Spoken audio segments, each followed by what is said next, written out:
बिस्मिल्लाहिर्रहमानिर्रहीम। अस्सलाम वालेकुम फ्रेंड, आप सभी का वेलकम फ्रेंड। उम्मीद करता हूं कि आप सब बढ़िया होंगे फ्रेंड। आज एक बार फिर मैं अहम किस्म की जो अपडेट लेकर आपके खिदमत में हाज़िर हो चुका हूं।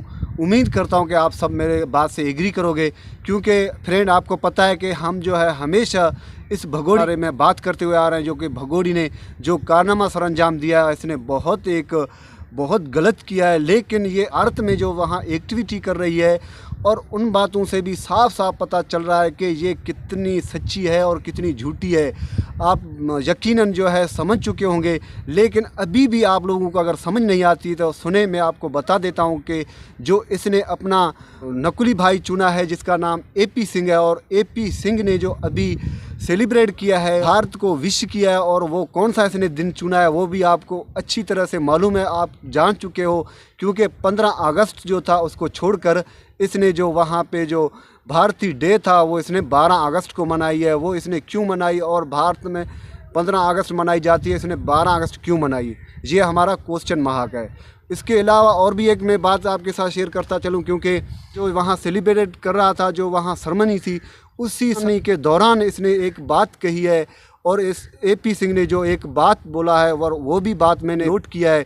और उस पॉइंट पे भी हमारा एक क्वेश्चन मार्क बनता है कि इनसे ये भी पूछा जाए कि आपने जो है ऐसी बात क्यों की है। तो ये भी पूरी डिटेल के साथ आपके साथ शेयर करूंगा फ्रेंड। आपसे एक छोटा सा रिक्वेस्ट करना चाहूँगा कि प्लीज़ अगर चैनल पे नए हो तो चैनल को सब्सक्राइब कर दें, वीडियो लास्ट तक देखें।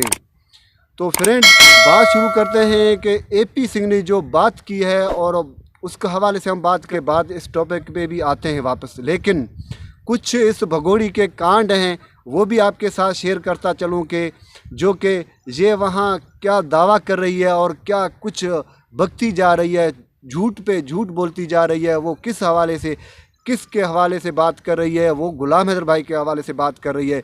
और गुलाम हैदर भाई आपको पता है एक मज़लूम, एक सीधा साधा इंसान है, जिसने अपनी पूरी ज़िंदगी में शायद इसके तरफ से कोई भी तकलीफ़ नहीं पहुंची होगी। ये तो वाज़ है, हम जान चुके हैं कि वो एक मज़लूम है और एक सीधा साधा इंसान है। और उसके बावजूद भी ये जो भगोड़ी उस पर उसको रोज़ एक न एक झूठ बोलती जा रही है, रोज़ उसको टारगेट करती जा रही है। वो क्यों, आखिर ऐसा क्यों कर रही है, इसका मतलब क्या है।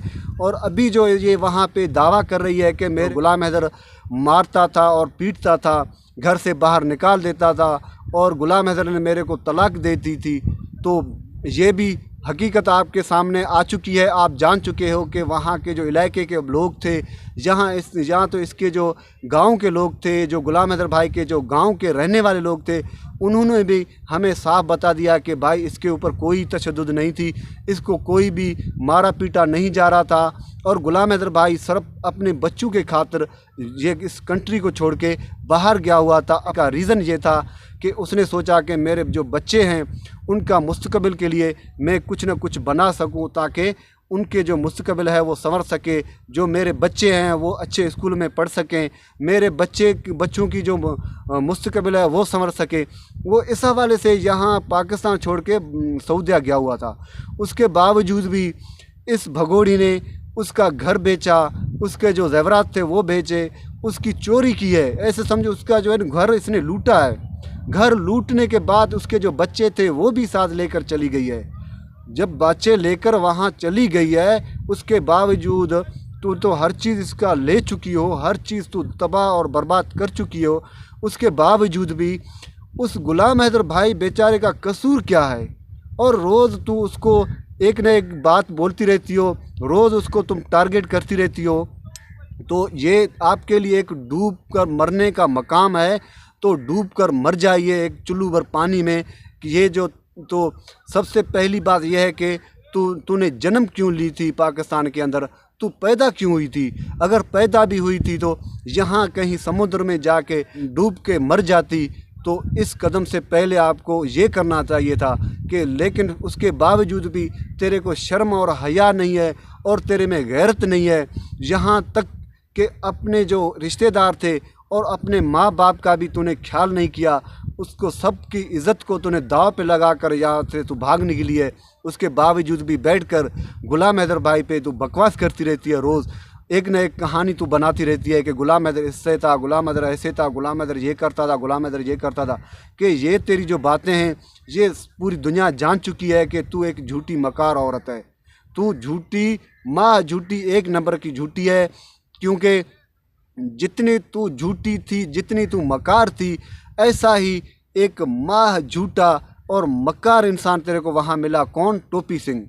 टोपी सिंह का नाम हमने टोपी सिंह इसलिए रखा कि वो सिर्फ लोगों को टोपियां पहनाता है और उसका जो जितनी भी वो जो बात करता है वो सिर्फ झूठ के सहारे से बात करता है। ना ही तो उसके पास कोई लाइसेंस है, ना ही तो वो कोई वकील है। मैं तो इसका यही मानता हूँ कि ये वकील है ही नहीं।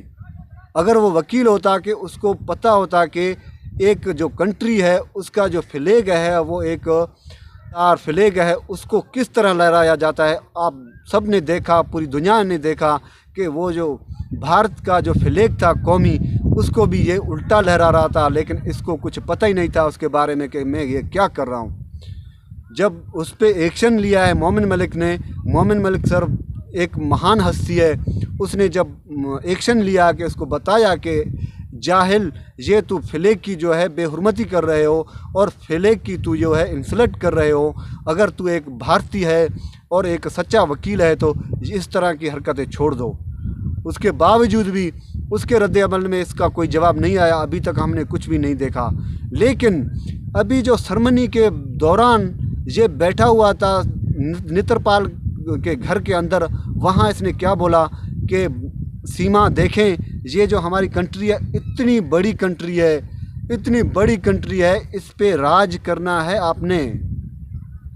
और इस बात का मतलब क्या है? क्या वहाँ के मुख्यमंत्री नहीं हैं? क्या वहाँ का देश नहीं है? क्या वहाँ के जनताएं नहीं हैं? वहाँ के लोग वहाँ जो रह रहे हैं वहाँ वो कहाँ गए? मतलब कि कंट्री के ऊपर तेरे को राज करना है। इसका मतलब आप समझ जाओगे और समझ चुके होंगे कि ये क्या कहना चाहता है और ये जो टोपी सिंह का इसका प्लान क्या है और टोपी सिंह क्या चाहता है। तो फ्रेंड, ये सिर्फ और झूठे मकार दोनों आके एक साथ मिले हैं। झूठ और मकार के सिवा इसके पास और कुछ नहीं है। ये सिर्फ झूठ पे बात करते हैं। इनकी जितनी बात है वो झूठ पे है।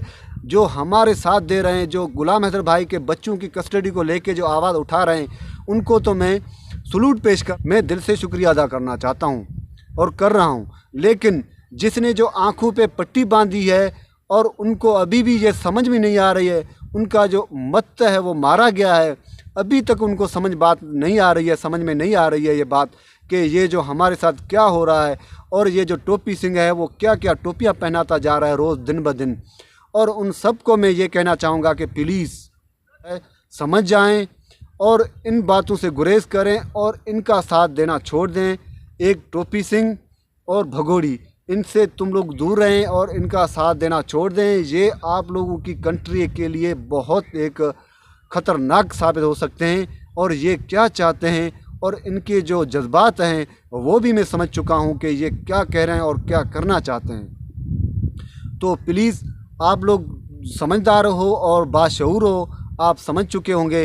इंशाल्लाह आप मेरी बात से एग्री करोगे और आइंदा इसके जो है फेवर से दूर रहें और इनसे बायकाट करें।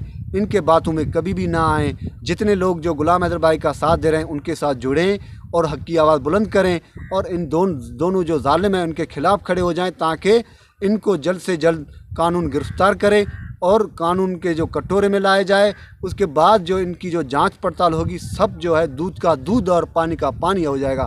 सब बातें आपके सामने आ जाएंगे। तो प्लीज़ इनसे दूर रहें। तो उम्मीद करता हूँ आप सब ने मेरी बात से एग्री कर चुके हो और आइंदा आप आलिम लोग हैं उनका साथ नहीं दोगे। तो फ्रेंड, अपने राय का इज़हार कमेंट सेक्शन में लाजमी कीजिएगा। मिलेंगे ऐसी किसी और वीडियो में, तब तक इजाज़त दीजिए। अल्लाह हाफ़िज़। पाकिस्तान जिंदाबाद।